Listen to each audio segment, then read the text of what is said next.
was walking home around 9:30 at night on a crisp May evening in Chicago that I've worked really hard to get back.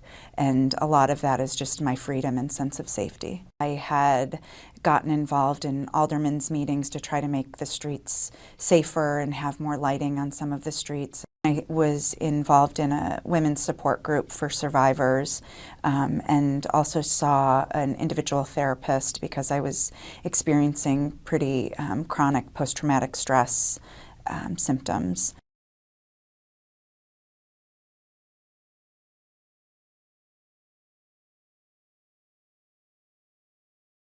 Shortness of breath, racing thoughts, an inability to sleep, an increase in my alcohol use to kind of numb out some of the traumatic feelings I was having, and an inability to concentrate. I would say those symptoms lasted for about a year, intermittently, but ultimately needed medication.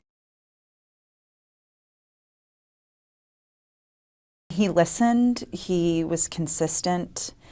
He had gone to some of the therapy sessions with me to discuss, our sexual intimacy life was put on hold, and he was really patient with that. In my experience, I have been able to heal from telling my story and connecting with other women who've had similar experiences. There are so many women that I work with individually and that I have spoken to in my personal life who haven't healed from a traumatic experience like this, and there's so much shame associated with that. Really wanting to provide hope that healing can happen and that there is such a better life of hope and optimism and serenity when somebody can work through the trauma, and that it isn't a woman's fault or a man's fault or anybody's fault who has had any of these experiences with sexual violence.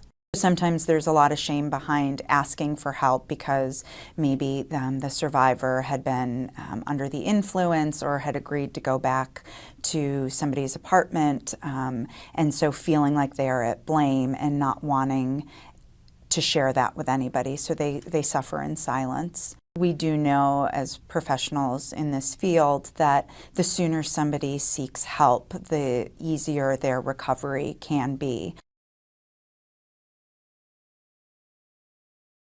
Having a community of people that you can heal with is so important. Recognizing that help is available and there are many women who have survived and are living really awesome lives.